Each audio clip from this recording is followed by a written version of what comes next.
तो चलिए आज हम लोग अवतल दर्पण में दर्पण सूत्र सिद्ध करना सीखेंगे, जो आपके एग्जाम में बहुत बार आया है और ये काफी इंपॉर्टेंट रहता है। तो सब लोग देखेंगे और सीखेंगे। एक एक चीज मैं आप लोग को सिखाऊंगा, बताऊंगा, ताकि एग्जाम में अगर आए तो आप लोग का एक भी डाउट न रहे। सबसे पहले हम लोग क्या करेंगे कि एक अवतल दर्पण को बनाएंगे। आप लोग बोलने के लिए आजाद है, टेंशन नहीं लेना है। चलिए, कौन सा दर्पण है? अवतल दर्पण। अवतल दर्पण का जो परावर्तक सतह होता है वो कैसे होता है? अंदर की तरफ धंसा हुआ होता है। ये तो आप लोग पहचानते हैं ना। चलो, इसका हम नाम लिख देते हैं, दर्पण का नाम MN। चलो, सभी लोग बताएगा। एक हम यहां से लाइन गुजारेंगे।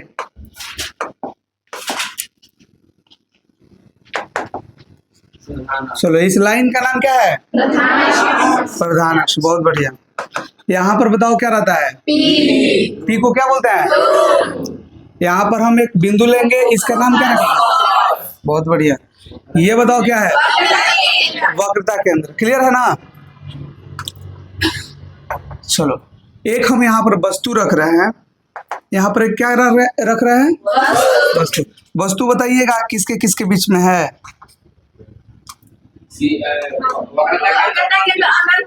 बहुत बढ़िया। ये वक्रता केंद्र और अनंत के बीच में, क्योंकि देखिए वक्रता केंद्र के बाद इधर अगर हम कोई भी बिंदु पर रखेंगे तो कहां पर बनाएगा? अनंत और वक्रता केंद्र के बीच। तो आप बताइए सबसे पहले कि हम मुख्य अक्ष की अगर समानांतर प्रकाश की किरण ले जाएंगे तो ये परावर्तन के बाद कहां से गुजरेगी? बढ़िया, फोकस से गुजरेगी। और एक हम यहाँ से कहां से गुजार रहे हैं? वक्रता केंद्र। तो वक्रता केंद्र से गुजारेंगे। बताओ प्रतिबिंब कहाँ बना? बना ना। चलो, प्रतिबिंब यहाँ पर बन गया। इसको दूसरा कलर से लिख लिया जाए। ये प्रतिबिंब यहाँ पर बना। इसका नाम हम AB रखते हैं। तो ये बताइए क्या हो जाएगा? A'। ये तो क्लियर है ना? बस ये आप लोग जब समझ जाओगे तो अब इसके बाद क्या करना है कि ये सारे चीज को लिखना है कि कौन, मतलब ये जो ध्रुव है उसकी दूरी जो है वहां से यहाँ तक कि हम दूरी को क्या नाम से जानेंगे, उसको क्या कहेंगे। तो देखो, P से जो F है इसके बीच के दूरी को हम लोग फोकस दूरी बोलते हैं।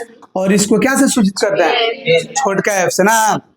देखो, ये C है और P है, यहाँ से यहाँ तक की दूरी को हम लोग क्या बोलेंगे? C और P है, इसके बीच की दूरी को हम लोग क्या बोलेंगे? 2F। लेकिन एक याद रखना है कि जब अवतल दर्पण रहता है तो ये निगेटिव होता है फोकस, और ये वक्रता केंद्र से भी दूरी क्या हो जाता है? ये भी ऋणात्मक होता है। इधर की जितना होगा, आप लोग को मैंने बताया था चिन्ह परिपाटी में कि जितना ये बाएं साइड में रहेगा सब क्या होगा? ऋणात्मक। कल बताया था ना। चलो, अब थोड़ा सा आप लोग को मैं बता दूं कि ये है, ये क्या है? प्रतिबिंब दूरी। क्या है? प्रतिबिंब। तो प्रतिबिंब दूरी को हम लोग क्या से सूचित करते हैं? V से। क्या आप लोग बताइएगा कि प्रतिबिंब दूरी निगेटिव होगा कि पॉजिटिव? निगेटिव, क्योंकि इधर जितना है सब निगेटिव है। ये बताओ, A और P के बीच के दूरी को हम लोग क्या कहेंगे? ये वस्तु दूरी। क्या है? वस्तु दूरी। और वस्तु दूरी को क्या से सूचित करेंगे? -U से। चलो, इतना क्लियर हो गया कि नहीं? चलो, जब इतना क्लियर हो गया तो हम इसके बारे में लिखेंगे। सबसे पहले लिखेंगे माना कि MN1 क्या है? अवतल दर्पण है। ठीक है ना? माना कि MN1 अवतल दर्पण है, जिसका ध्रुव क्या है? ध्रुव P, फोकस F एवं वक्रता केंद्र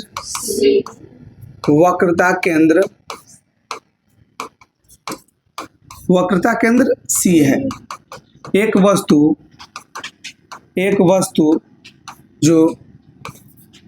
वस्तु जो कहाँ है? अनंत और वक्रता केंद्र के बीच में ना। जो अनंत और वक्रता केंद्र के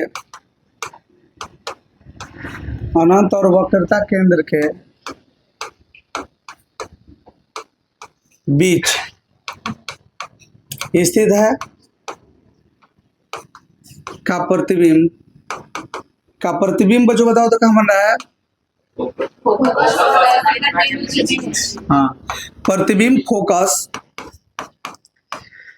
फोकस एवं वक्रता केंद्र के बीच कैसा बन रहा है?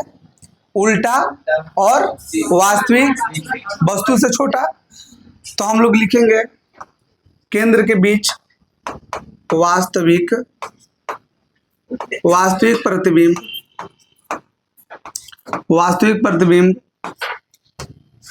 प्राप्त होता है। चलो इतना हम लोग लिख लेंगे। ये सारे जो है फिगर के बारे में हमने फिगर बनाना भी सीखा कि कैसे बनेगा। क्लियर है ना इतना? चलिए, जब इतना क्लियर हो गया तो अब हम एक काम करेंगे, लिखेंगे जो सिद्ध करना है। सिद्ध करना है, देखिए सिद्ध हम लोग को क्या करना है? दर्पण सूत्र। क्या करना है? दर्पण सूत्र में क्या करेंगे? 1/में F equal to 1/v plus 1/u। ये हम लोग को प्रूव करना होगा, ठीक है ना? ये हम लोग को क्या करना होगा? सिद्ध।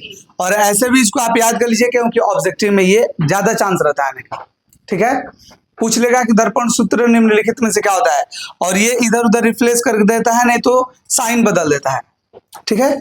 तो ये सारा चीज पर आप लोग ध्यान रखना है। क्या कर रहा है? लड़का देखो ना, तो चल जाएगा। ये सब समझ में आ गया? अब देखो, ये 2 त्रिभुज हम लेंगे। सबसे पहले क्या करेंगे?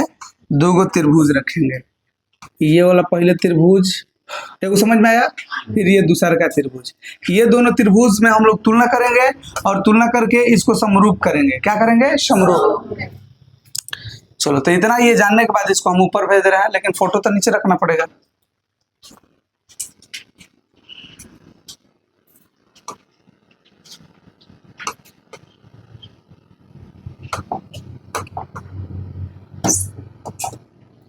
चलो देखो, अब सारा चीज अब हम लोग लिखेंगे। त्रिभुज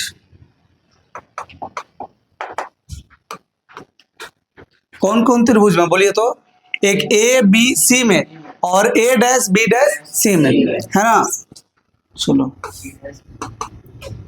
ABC यहाँ पर लिखेंगे त्रिभुज ABC एवं त्रिभुज A', B' में। अब एक चीज आप लोग देख रहे होंगे कि यहाँ पर ये वाला एंगल और ये वाला एंगल दोनों एक दूसरे से बराबर हो गया। कैसे? कैसे? किसी को पता नहीं है? चलो देखो, ये दोनों एक दूसरे से बराबर होते हैं शीर्षाभिमुख कोण से। कैसे? तो लिखेंगे एंगल, देखो कौन? ACB। Angle ACB equal to angle, देखो तो A', B'।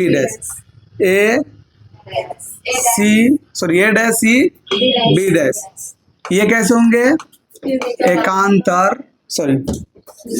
शीर्षाभिमुख कोण से। कैसे? शीर्षाभिमुख कोण से, शीर्षाभिमुख कोण से हो जाएगा ना इतना।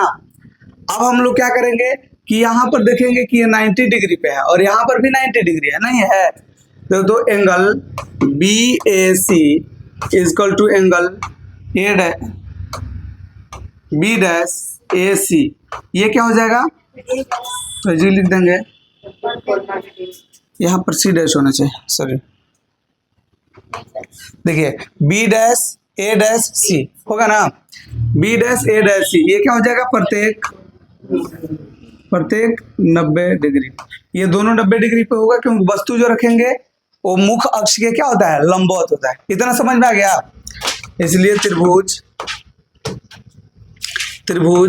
ABC समरूप त्रिभुज A', B' होंगे। ये कैसे? तो ये कह दीजिएगा कि एंगल समरूपता से। कैसे? एंगल समरूपता। ये सारा समझ में आ गया? तो जब ये दोनों समरूप त्रिभुज हो गए तो समरूप त्रिभुज के संगत भाग क्या होते हैं? समानुपाती। क्या होता है? समानुपाती। तो लिखिएगा, चूंकि समरूप त्रिभुज के संगत भाग समानुपाती होते हैं, समरूप त्रिभुज का संगत भाग क्या होता है? समानुपाती।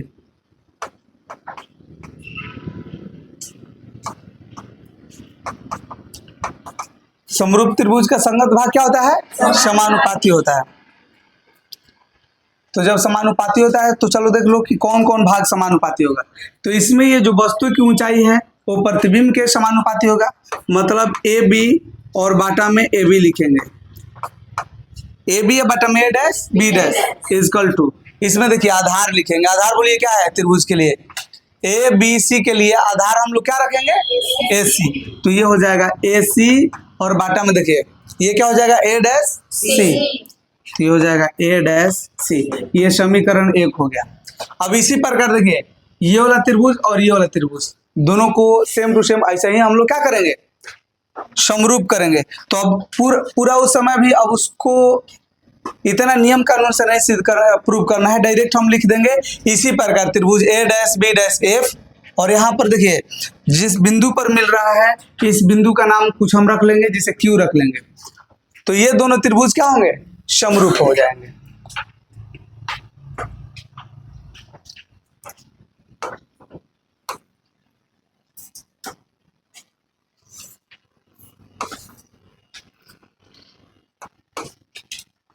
एक बार इसको एक पेज पे ला दिया जाएगा। देखिए इसी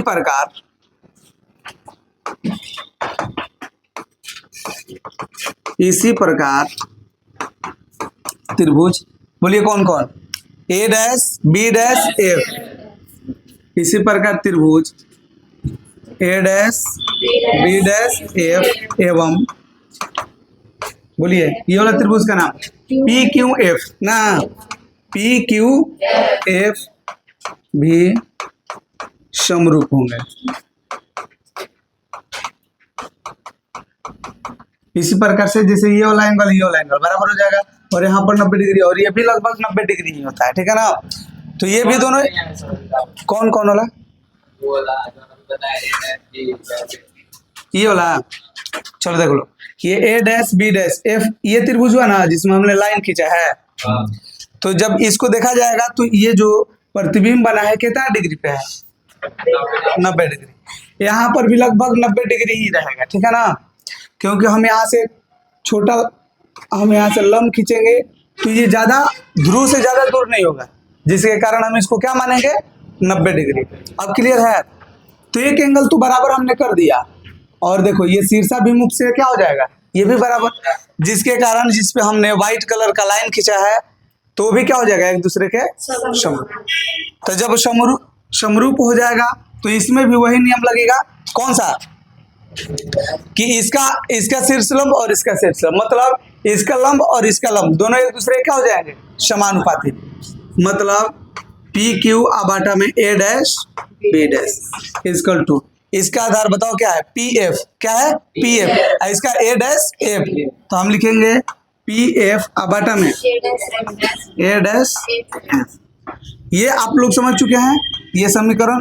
अभी समीकरण 2 मत कीजिए। ये देखिए जो ए बी है ये क्या है? A B. ए बी के बराबर बताइए पी क्यू होगा क्या? देखो ये जितना ए बी है उतना पी क्यू होगा क्या? हो जाएगा ना। तो लिखेंगे पी क्यू की जगह आप क्या लिख देंगे? A B. क्या लिख देंगे? A B. और ये है A dash B dash equal to P F बाटा में ए डैश एफ। इसको हम लोग समीकरण क्या मानेंगे? 2। तो समीकरण 1 और समीकरण 2 में आप लोग थोड़ा सा देखिए। समीकरण 1 में क्या है? ए बी बटा में ए डैश बी डैश और यहाँ पर भी ए बी बटा में ए डैश बी डैश। जब इसका LHS वाला बराबर है तो क्या हम इसको दोनों को बराबर कर सकते हैं? हो जाएगा ना। तो चलिए अभी दोनों को हम लोग बराबर करते हैं और उसके बाद फिगर का अभी काम नहीं है। चलिए जितना था सब हमने कर लिया, लेकिन अभी आएगा काम। तो ये देखिए बताइए क्या हो जाएगा? समीकरण 1 एवं 2 से जब हम लोग सॉल्व करेंगे, समीकरण 1 एवं 2 से जब सॉल्व करेंगे तो बताइए क्या हो जाएगा? ए सी बाटा में A dash C equal to, ये बोलिए क्या हो जाएगा? पी एफ और बाटा में ए डैश एफ। ये आप लोग को क्लियर हुआ? है। देखो ये ए सी बटा में A dash C, A C बटा में A dash C equal to P F बटा में ए डैश एफ। माने ये जो है हम इसके क्या कर दिए बराबर, ये कर देंगे ना बराबर, क्योंकि एलएचएस क्या है बराबर। अब थोड़ा सा सोचो कि क्या एसी का इसमें हमने कोई वैल्यू रखा है। देखो तो एसी के लिए कोई यहाँ से ध्रुव से यहाँ तक है कोई मान नहीं है। देखो तो एसी के लिए कोई ध्रुव से मान है नहीं, किसका किसका मान है तो बोलो, पी से लेके एफ तक मान है तो यही रखना है, पी से लेकर के सी तक मान है, पी से लेके ए डैश तक मान है और पी से लेके ए तक मान है, ठीक है ना। लेकिन ए से सी तक मान नहीं है, तो ए से सी तक नहीं है तो हम क्या लिख सकते हैं ए सी को, तो पूरा पी से ए तक लिखिए, पी से क्या रखेंगे ए तक, तो ए सी को हम लिखेंगे पी पी ए माइनस। देखो पूरा हमने पी से ए तक ले लिया, लेकिन हमको सिर्फ ए सी रखना है, तो उसमें से क्या माइनस करेंगे पीसी, क्या माइनस कर देंगे पीसी, तो माइनस कर दीजिए पीसी, बस इतना ही सीखना है। ए डैश सी का कोई वैल्यू है ए डैश सी का तो नहीं, ये तो बीच में से स्टार्ट हो रहा है, और जब बीच में से स्टार्ट होगा तो उसका कोई वैल्यू नहीं होता है, उसका कोई मतलब यहाँ पर हमने जो डिस्टेंस है ध्रुव से वो हमने नहीं रखा है। तो बताओ ए डैश सी से लिखना होगा तो हम लोग को क्या करेंगे, एक बार पी से सी तक लिखेंगे, क्या करेंगे पी से सी तक मतलब पीसी लिखेंगे, और माइनस क्या करेंगे, देखो पी से सी तक लिख दिए तो पी ए डैश, क्या करेंगे पी ए डैश, तो कर दो पी ए डैश। देखो एजे से एजे तक पूरा लिया गया ना, हमको कितना चाहिए कितना चाहिए, केवल इतना हटाना चाहिए, तो हम क्या करेंगे पी से ए डैश को क्या कर देंगे माइनस, पी से ए डैश को क्या कर देंगे माइनस कर देंगे। अब समझ में आ गया कितना बचा है, ए डैश सी बचा है, ठीक है सब लोग को समझ में आ गया। चलो अब थोड़ा सा देख लो, ज्यादा नहीं है लेकिन फिर भी अभी बहुत ज्यादा है। P A minus P C, P C minus P A, इतना तक हो गया ना।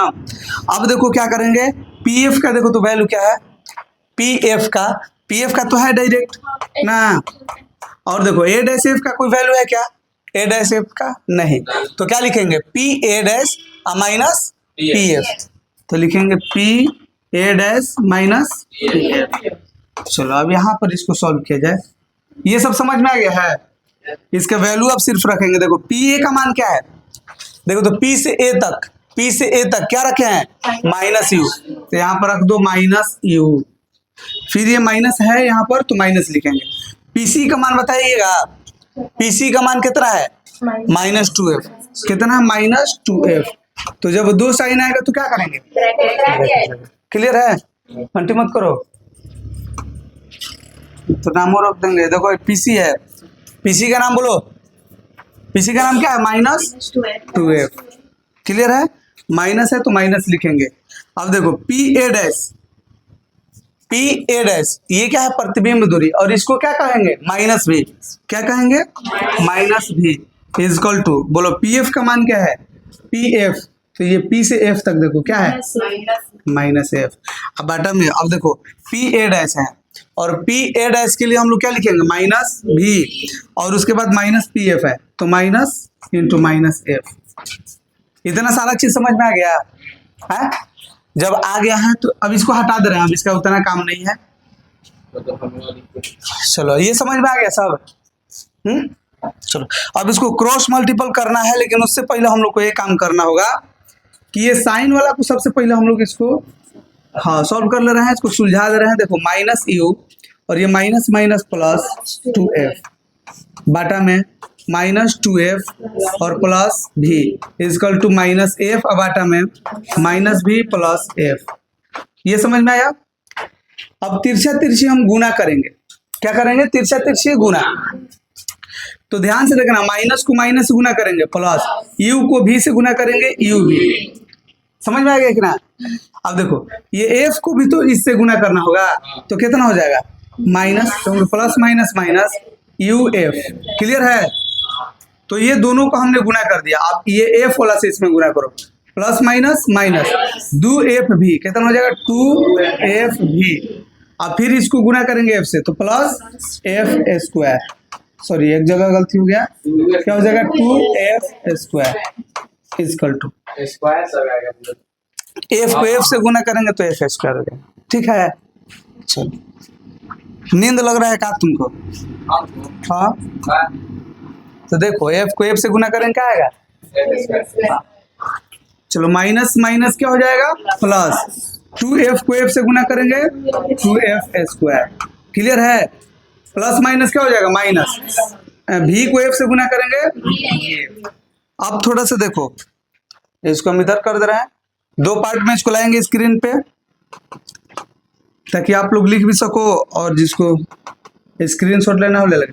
देखो 2f स्क्वायर है प्लस में, ये भी 2f स्क्वायर है प्लस में, जब इस साइड लाएंगे तो माइनस में हो जाएगा, मतलब ये कैंसिल हो जाएगा।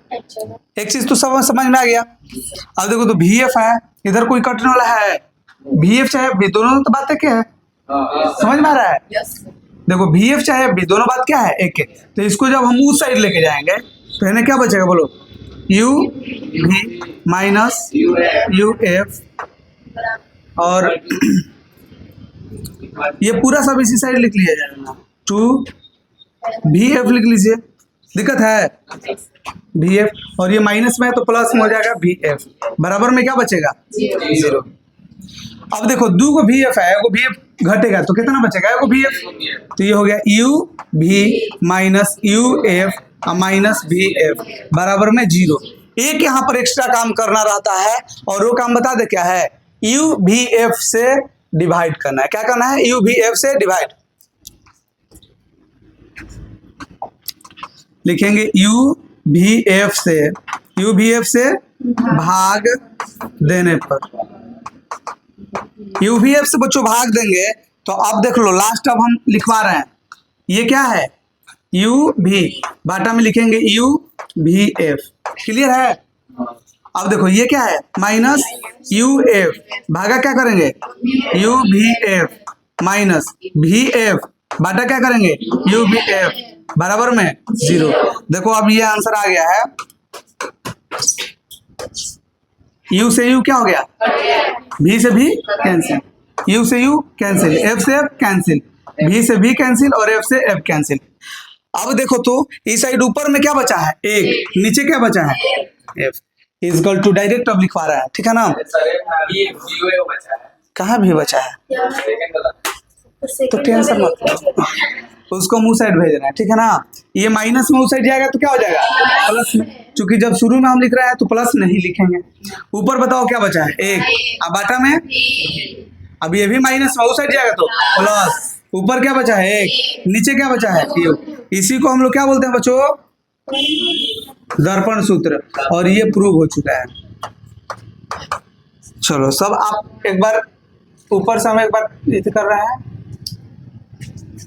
चलिए सब लोग आप लोग नोट डाउन कर लीजिएगा यहाँ से। ठीक है ना? इसको आप लोग नोट डाउन कर लीजिएगा, कितना हो जाएगा, और जो ऑनलाइन वाला रहेगा वो सब स्क्रीनशॉट ले लेगा। चलिए ऊपर कर दे रहे हैं, फिर एक बार में हम लोग भी कर सके। चलो इतना क्लियर हो गया ना? चलो